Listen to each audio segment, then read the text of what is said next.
Hello, I'm Bob the Booker and welcome back to my channel.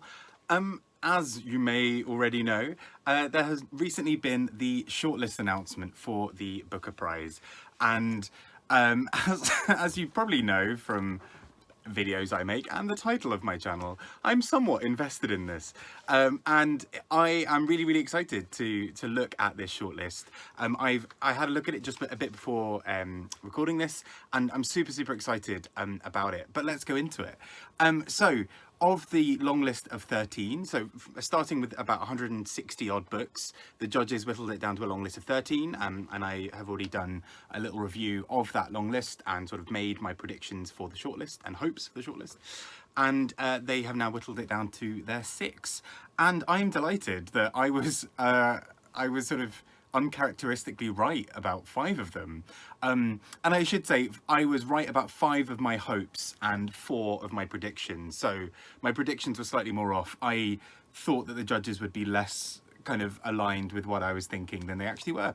So those those shortlisted books are as follows, and I've got 3 of them here with me, and the other 3 are either ones that I read sort of digitally, or in the case of The Promise by Damon Galgut, is currently in the hands of Larry Has Opinions. So there we go.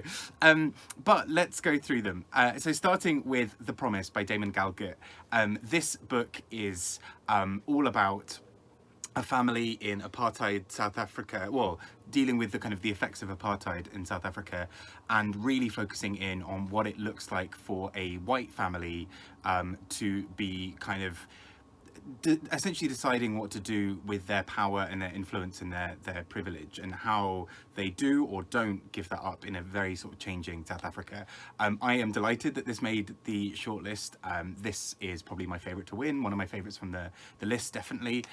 And that takes me to my other favourite from the shortlist, and that is Bewilderment by Richard Powers. And this is an advanced copy, hence the sort of slightly less exciting front page.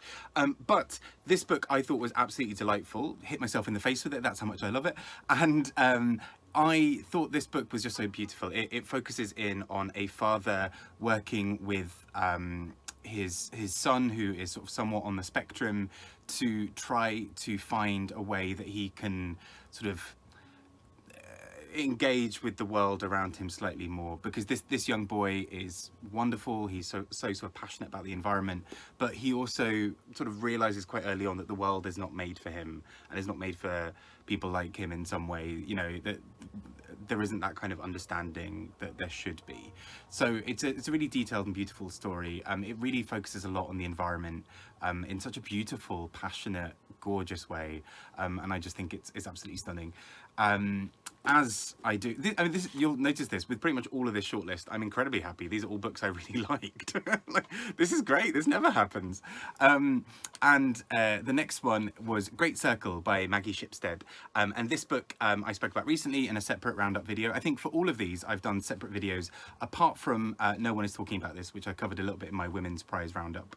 And Great Circle by Maggie Shipstead focuses on these 2 women at sort of various points in history, one of whom is one of the sort of first sort of prominent female aviators, and the other is an actress in sort of modern times who is starring as, well, is sort of preparing to star as this woman Marion in a film about her life.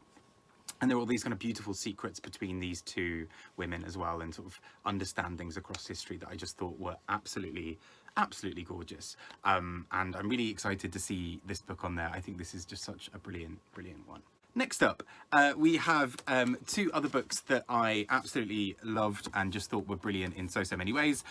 One being The Fortune Men by Nadifa Mohamed. And so this book focuses on 1950s Wales, and particularly Cardiff, sort of Tiger Bay in Cardiff, and it focuses on a trial around a character who is accused of having murdered a woman, but we sort of know throughout the narrative that this man has not done it, and we sort of end in this really kind of quite dramatic court scene aspect, and there are sort of other elements brought in around identity. The main character being Somali, and there is this real kind of sort of distrust or kind of sort of discrimination that's kind of happening in Cardiff at the time, between the Somali community and the sort of well, everyone else. They're judged to be, the Somali community is judged really harshly. It's kind of assumed automatically that, of course, he must have done it because he's Somali and, whatever. So it's really fascinating to kind of see how that infiltrates every single level of the justice process, and particularly the lack of justice that happens in that moment. So really, really powerfully done. And I'm so excited to see this on the shortlist because it's really exciting with an author who's relatively new. I think this is maybe her third book. And really exciting to see her kind of get a bit of a boost for what I think is a really powerful book, and a book especially kind of that's sort of based off a true story, and so I just think it's really, really well handled and so exciting for her, and for a Welsh book as well, to be on the list. It's super exciting, and I'm really glad for her. This must just be such a big kind of turning point in a writing career for so many of these authors, particularly the less well-known ones. And so this is very, very exciting indeed.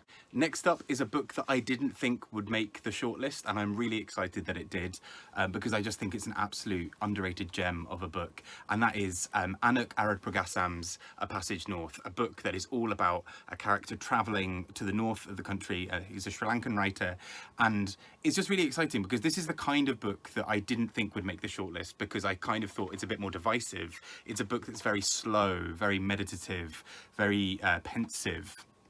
And I can see how for some people that's really off-putting. I know that some people have read it and just did not get on with it, and I understand that. I think that's totally fair. But for me, this book is just such a beauty. It has so many little passages that I just wanted to highlight all the way through, as you can tell by the preponderance of post-it notes here. It also features the word trajectory far too many times, as you will notice. Oh, there we go, destroying the room. As you'll notice from my video where I talk about it specifically. But I just think this is such a gorgeous book. I'm delighted that it made it onto the shortlist. This is one that I had on my personal preference for the, my personal predictions, the ones I really wanted on the shortlist, and but I took it off of my predictions. I thought that the judges would replace it with something else, maybe Clara and the Sun, maybe An Island by Karen Jennings, but I'm delighted that this book gets a little bit more love and a little bit more of a showing. I really want to hear more people checking it out, and I know that it does sort of sag a little bit for some people in the middle, myself included. However, I just thought this book was so, yeah, I just thought it was so beautiful that I really want more people to check it out. And finally, we come to the last book on this shortlist. No One Is Talking About This by Patricia Lockwood. A book that I didn't necessarily expect to make it onto the shortlist, but I'm not angry about it. This is the one that I didn't predict. I thought it maybe would again be quite divisive. It's made it onto the Women's Prize shortlist as well, and so this is a great year for this book. Lockwood's having a great year. I just thought this was really clever in so many ways as well. Again, I've sort of done a proper review of it over on my Women's Prize shortlist video, but what I think is really clever about No One Is Talking About This is the way that it captures internet and meme culture and looks at how that can distort the way that you approach various topics. So this woman, the main sort of woman in the book, almost speaks another language. She makes jokes about things that nobody gets. She sees things, and her almost default knee-jerk reaction is to make a joke and not take it seriously and be ironic and be kind of distant from it.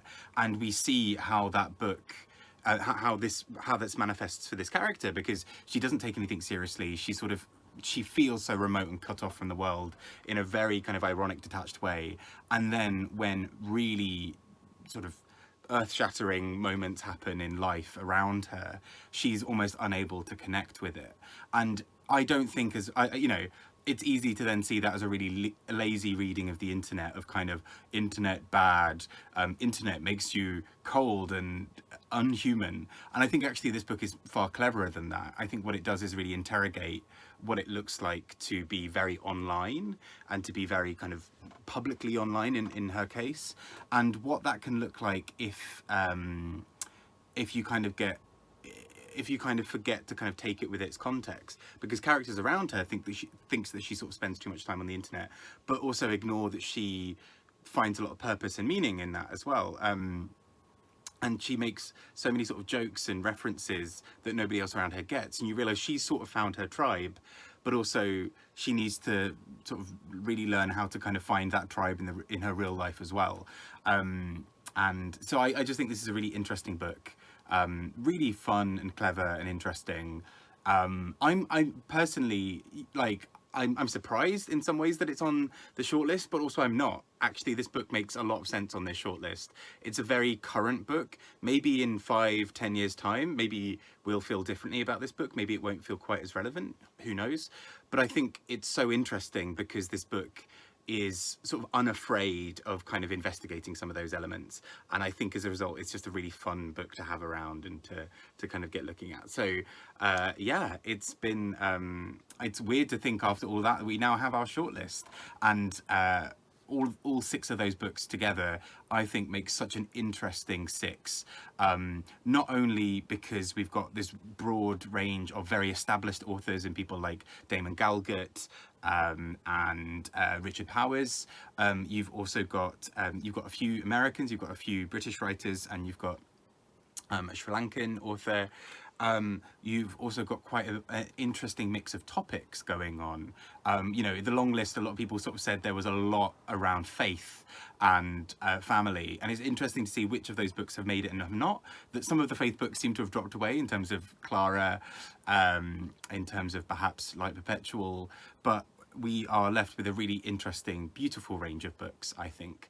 And I'm just surprised more than anything that, like, for the first time, I think I've chosen 5. Well, 5 of my personal favourites are in the shortlist, and the other one that wasn't in my top 6 is a book that I am happy that it's there. Like, I feel great about this shortlist. Previous long list and shortlist, I've maybe disagreed a little bit more with the judges. So I'm really delighted by this. I really urge you to go and check all 6 out. I think it's a wonderful set. And I'd also be keen to hear in the comments, what books of these have you checked out? Are you still wanting to check out? Which of you loved? Which of you maybe not liked quite as much? And who do you think will win? My personal favourites for the win are either Damon Galgut's The Promise or Richard Powers with Bewilderment. But quite frankly, any of these 6 winning, I'm not angry. I think this is a good one. But yeah, who would you like to have win for this? It's a little bit of a shame in some ways for some books like China Room that I just thought were really gorgeous. For books like An Island by Karen Jennings, I kind of wanted her as well as you know, from a smaller press, to have that little bit of extra love as well. But I still think this has been a really interesting long list and a very well chosen shortlist, and I'm excited to see who the winner ends up being in November when it all comes. So take care, enjoy your reading, and speak to you all soon. Bye bye.